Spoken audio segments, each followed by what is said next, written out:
एक समय एक हंस किसी यात्रा पर निकला। गर्मियों का सीज़न था और लंबी यात्रा के बाद काफ़ी थकान महसूस कर रहा था, तो उसने मन में विचार किया कि चलो कहीं आराम कर लेते हैं। जब नीचे देखा तो देखा कि एक घना सा जंगल है। नीचे उतरा हंस और एक पेड़ की टहनी पर जाकर बैठ गया। उसी पेड़ की टहनी के ऊपर एक चमगादड़ बैठा हुआ था। हंस कहने लगा, आज तो भगवान सूर्य का प्रचंड वेग है, काफ़ी गर्मी पड़ रही है आज। उन्हीं की बातों को वो चमगादड़ सुन रहा था। चमगादड़ तुरंत बोल पड़ा कि अरे, ये सूर्य क्या होता है? मैंने कभी तो जीवन में सूर्य नहीं देखा।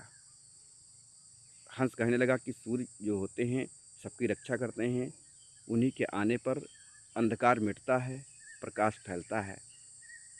चमगादड़ कहे, नहीं, ये मैं नहीं मानता हूँ, सूर्य होते ही नहीं हैं। हंस ने बहुत समझाया, लेकिन चमगादड़ नहीं माना। विवाद काफ़ी बढ़ गया।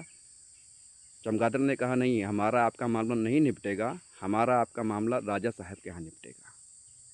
हंस ने कहा, चलो ठीक है, आपके राजा कौन हैं? चमगादड़ ने कहा, मेरे राजा तो उल्लू हैं। उन्हीं के पास हम दोनों अपनी बात को रखते हैं, जैसा वो फैसला करेंगे वही माना जाएगा। दोनों ने मिल करके उल्लू के पास गए और उल्लू से अपनी अपनी बात रखी।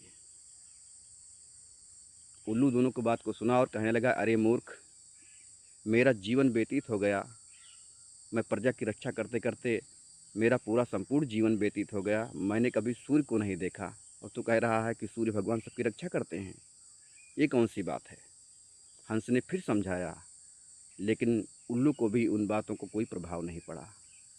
वो नहीं माना कि सूर्य होते हैं। विवाद इतना बढ़ गया कि चमगादड़ और उल्लू ने मिल करके हंस पर हमला कर दिया।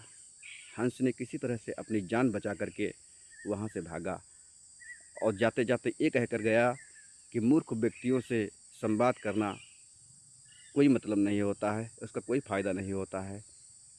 इस कहानी का यही आशय है कि हमेशा सार्थक वार्ता अगर करनी है तो विद्वान जनों से करिए, मूर्खों से नहीं।